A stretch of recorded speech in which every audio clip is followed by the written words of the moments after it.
Começa agora. Diário Econômico.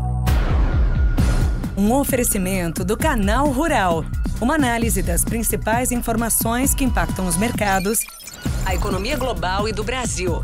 Apresentação Marco Caruso. Bom dia e bem-vindo de volta ao seu Diário Econômico. Hoje é segunda, 8/4/24. O maior foco dos investidores segue sobre os condicionantes para o corte de juros dos BCs desenvolvidos. E aí, depois da atividade econômica americana ter concentrado as atenções na semana passada, agora é a inflação que volta para os holofotes nessa aqui. O CPI de março, que é a inflação ao consumidor americano, me parece crucial para o corte de juros de junho continuar na mesa de fato. A expectativa é de uma leve desaceleração do número, mas refletindo principalmente os preços de energia, que estavam melhores até essa puxada do petróleo recente, e também uma queda nos preços dos carros usados, que é importante. Então talvez as coisas deem uma acalmada nesse fronte inflacionário por lá. Além disso, sai a ata da última reunião do Fed, com mais detalhes sobre o plano de redução do balanço deles e também o seu cenário. De qualquer forma, a minha visão continua de que os cortes de juros do Fed têm muito mais uma cara de opção política do que de uma necessidade real e iminente. A gente até viu uma desaceleração do setor de serviços na semana passada, com uma melhora dos preços desse setor, só que o relatório de emprego na sexta não mostrou sinal algum de uma ameaça para a meta de pleno emprego deles. Quando o Fed cortar, talvez um argumento possa ser de que eles simplesmente estão ajustando o juro nominal, já que a inflação tem dado uma aliviada. Os aluguéis devem seguir desacelerando, que é um preço importante. As expectativas de inflação de longo prazo estão ancoradas perto da meta do Fed e os salários têm desacelerado lentamente. E agora tem todo esse fluxo migratório para os Estados Unidos que é importante, inclusive, para aliviar a escassez de trabalhadores. Mas, de novo, nada sugere uma pressa nesse sentido. Na zona do euro, a reunião do Banco Central Europeu essa semana também é destaque. Os juros vão seguir parados, só que é possível que eles deem um passo a mais em direção ao primeiro corte nos próximos meses. A inflação cedeu para perto da meta do BCE e a economia da região vive flertando com a estagnação. Só que 2 pontos me sugerem alguma prudência ainda deles na comunicação. O mundo está passando por outro choque nos preços do petróleo, certo?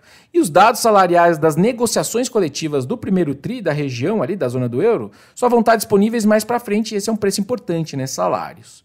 No Brasil, além do IPCA de março, tem também o restante dos dados de atividade fechando fevereiro. Para a inflação, nosso número está rodando em 0,24%, que é um pouco abaixo do consenso. E eu vejo 3 destaques para esse número. O primeiro é a moderação que a gente deve ver nos alimentos no domicílio, graças principalmente aos preços dos in naturas e cereais, essencialmente devolvendo aquela pressão do fim do ano passado e o começo deste ano. Então é o ninho ficando mesmo para trás.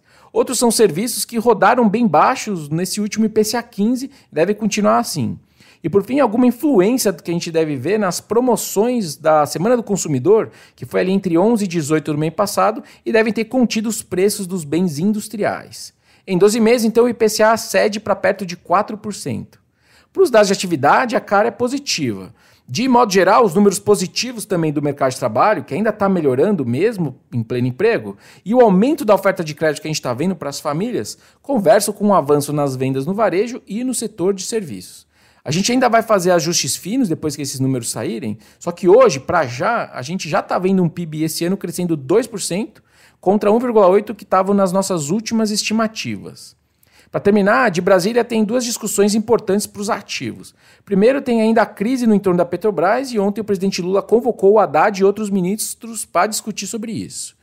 Resumindo, para quem não tem acompanhado todo esse imbróglio da Petro, o Jean Paul Prats tem balançado no cargo da presidência e o estopim foi lá em março quando o governo pediu para os seus representantes no Conselho votarem contra o pagamento de dividendos extraordinários e o presidente da estatal se absteve. E aí criou todo um problema para o governo. A Petro perdeu um caminhão de valor de mercado na época e agora o governo também parece ter mudado de ideia e deve votar a favor, inclusive, porque eles precisam recompor as contas públicas. Se a Petro paga dividendos, entra dinheiro na fazenda, já que o governo é um dos acionistas.